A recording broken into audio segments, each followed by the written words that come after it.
The Indian rat snake, এটাকে rescue করেছি আজ। কিন্তু দুর্ভাগ্যের বিষয়ে যে জায়গা থেকে রেস্কিউ হয়েছে সেই জায়গায় আমি ছাড়া অন্য কেউ ঢুকতে পারবে না, সেই সূত্রে মোবাইলটা নিয়ে যেতে পারিনি, রেস্কিউয়ের রেকর্ডিংটা করতে পারলাম না। ইন্ডিয়ান র্যাট স্নেক, কিন্তু এটা অন্যান্য র্যাট স্নেকের তুলনায় অনেক বেশি অ্যাগ্রেসিভ। দেখতেই পাচ্ছেন কীভাবে আমার হাতে কামড়াবার চেষ্টা করছে।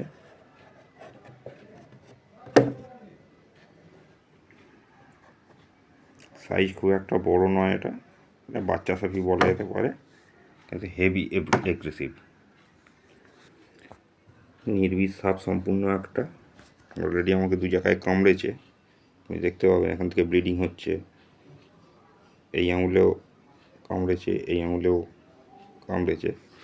তো এটা কোনো অসুবিধে নেই, এটা একটা নির্বিষ সাপ। একে আমরা সন্ধেবেলা বা কালকে সকালবেলায়